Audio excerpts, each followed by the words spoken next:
Olá amigos, vamos à nossa videoanálise de fechamento do pregão desta terça-feira, dia 13 de maio. O Ibovespa fechou em leve baixa de 0,27%, novamente ali na região dos 54 mil pontos, uma certa dificuldade.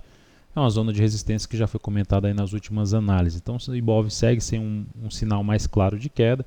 A partir desse momento, depois dessa tentativa de subida, se o índice vem e perde essa mínima aqui, já dá um indício mais negativo, porque montaria algo semelhante a um topo duplo aqui no gráfico diário, e aí reverteria um pedaço aí dessa tendência de alta de curto prazo do índice, curto a médio prazo. Então a perda dos 53.056 pontos, primeiro ponto de suporte abaixo, depois 52.300, mas perder esse suporte já começa a trazer um sinal de correção um pouco maior aqui de todo esse movimento de alta do gráfico semanal. PTR4 no pregão de hoje apresentou leve baixa também, 0,39%, depois de tentar subir aqui, romper a região de topo anterior, já reverteu rapidamente aqui para baixo. Então segue, depois de um teste numa região importante de resistência 18,78, segue ainda dentro de um cenário que para mim aumenta um pouco mais a chance de correção no tempo ou no preço de toda essa subida aqui vista pelo gráfico semanal. Então no meu caso, pensar em compra de swing trade, compra de curtíssimo prazo na PTR4, ela teria que ter uma correção um pouco maior no preço ou no tempo. E na correção no preço a gente tem suporte ali na faixa dos 17 pila e mais abaixo em torno de 16,60, 16,40. Vale 5. Vale 5 no pregão de hoje a gente recomendou uma compra em 27,59 com stop em 27,13 e objetivo em 28,97. Baseado em quê? Baseado numa abertura de pregão que fiquei avaliando ali a primeira hora de pregão. E durante essa primeira hora de pregão, verifiquei vamos dizer assim, uma fraqueza para cair, batendo ali na região de topos anteriores, e optei por uma compra do ativo, na expectativa de pegar esse movimento de alta que estabeleceu uma tendência de alta de curto prazo aqui no gráfico diário da ação. Então, essa é a minha tentativa, pegar esse movimento que pode vir em um movimento de subida na Vale 5.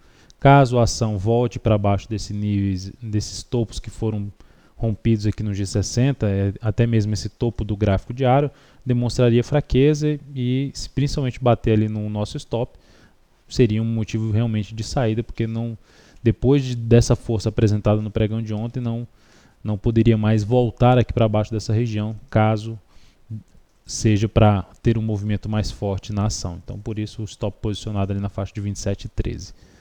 Olhando agora para a Nato 3, saímos da posição comprada em Nato 3 na faixa dos R$ 40,73. O ativo estava bem no decorrer do dia.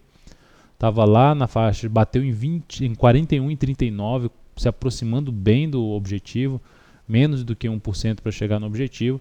E aí entrou, provavelmente, no meu ponto de vista, algum erro de ordem, lá por volta de 14,56, que jogou o preço da ação lá para baixo e fez a ação entrar em leilão.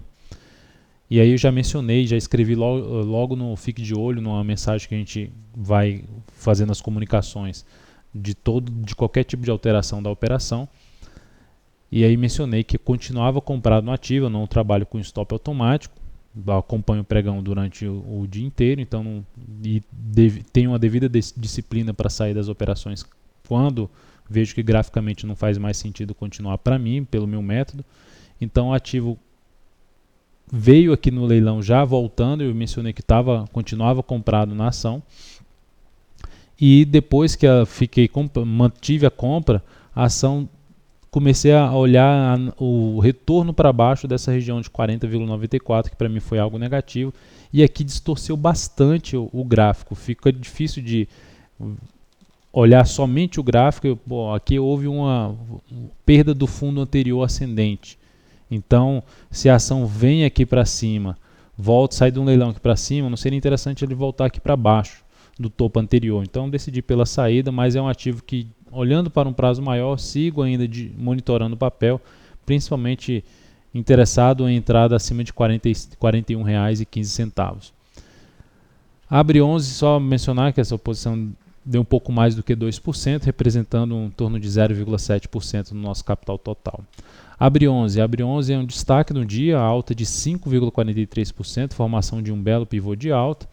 está num patamar ali que trabalha como zona de resistência, em torno de R$ 31,00 até o fechamento dessa semana, ou seja, pode vir aqui em cima e terminar a semana abaixo dos 31, mas o outro nível mais importante de resistência que teria nesse ativo já ficaria ali para casa dos R$ 34,00.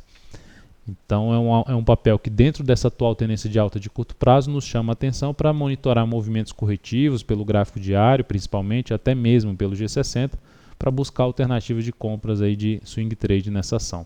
Outra nesse sentido, a VLID 3 também tem já um movimento prolongado aqui no gráfico semanal, está num patamar de resistência que gira em torno dos 36,10, aqui um topo no semanal, na faixa dos 36,10. Então, muito próximo dessa zona de resistência. O pregão de hoje até bateu em 36,16. Visto isso, a ação até fechou bem, com um bom candle de alta, 2,31%. É outro ativo que, avaliando aqui as correções, as devidas correções que ela já vem fazendo aqui no G60, pode trazer aí a alternativa de compra nos próximos pregões. SUSB5 também se destaque nos dois últimos pregões, forte alta, um movimento grande de alta, uma retomada da tendência de alta que pivô de alta no gráfico diário, retomando a tendência de alta de curto prazo. Semana vai subindo 11,34%, semelhante aos demais ativos que eu comentei. Esse com um movimento no que não está esticado ainda, um movimento de alta no semanal, ela estava em tendência de baixa no gráfico semanal, ainda continua com a configuração um pouco mais negativa, mas é um papel que, olhando para o gráfico diário, ficaria atento aos próximos movimentos corretivos, seja para baixo ou seja de forma lateral, olhando mais para planejar compra nesse papel. E para a gente fechar, MRV3. MRV3, ativo que vem em tendência de baixa de médio prazo, tendência de baixa de curto prazo, fez aqui uma lateralização, não conseguiu subir de maneira mais forte, até ameaçou uma subida e depois travou, ficou de forma lateral, e no pregão de hoje fechou com queda de 2,09%, em fechamento aqui vindo para baixo de uma zona de suporte que ela vinha respeitando, ali na faixa de 7,10 a 7,08, e fechou abaixo desse patamar. É um ativo mais interessante, no meu entender, apesar do suporte importante na faixa de 7 pila, 6,96, ativo mais interessante para atuar na ponta vendedora a favor da atual tendência de baixa. Então é isso, amigos, muito obrigado por sua atenção e também pelo acesso diário ao site daltonvieira.com. Um grande abraço e até a nossa próxima videoanálise.